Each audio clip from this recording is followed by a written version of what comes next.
My husband and I have 2 kids, 6-yo boy and 8-mo girl.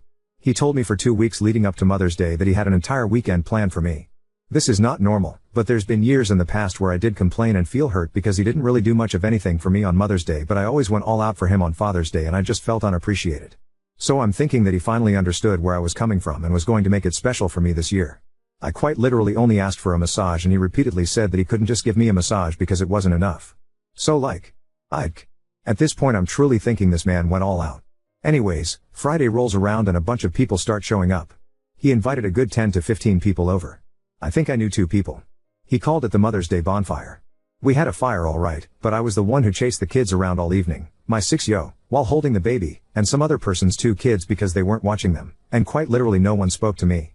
I wasn't acknowledged until the very end of the evening, and that was by my husband Buddy, who told me he was stealing my husband to go out 4-wheeling. It's like 11 p.m. at this point and everyone, except me, was drinking. I said my husband wasn't going anywhere. I even said this to my husband. You're drinking, you're not going anywhere. He took that as I need to find a DD and then I can go. So, he asked the neighbor to drive him around and took off with everyone.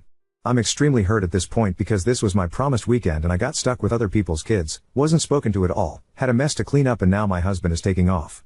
I explain how hurt I am the next morning. He says he gets it and apologizes and says he just had too much to drink and wasn't really thinking clearly. Okay, I get it. It's whatever. We didn't do anything Saturday because he spent half the day sleeping off a hangover.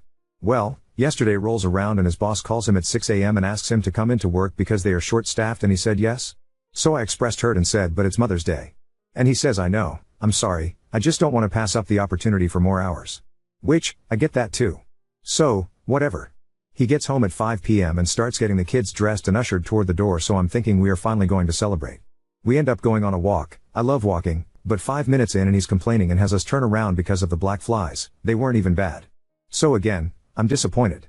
When we get back home he lays down on the couch and says, your gift is in the truck. So I go down and it's a $5 storage container for sugar/flour. I do like stuff like this, but I'm so hurt at this point. I asked him if I could at least get a massage and he says, I'm sorry babe, I'm just so tired, and falls asleep around 8 p.m. when he usually doesn't even go to bed until midnight/1 a.m. I just sat there crying. I took the 3 gifts that I already bought him for Father's Day and chucked them in the trash can. Personalized items that cost me more than I want to admit, but I don't even care anymore. He found them in the garbage this morning and asked me what they were and why they were in the trash covered in food, and I told them they were his Father's Day gifts and left it at that. He's now saying that he tried to make my weekend special and that he's hurt by me throwing away his gifts to retaliate against him for it not turning out the way he wanted it to.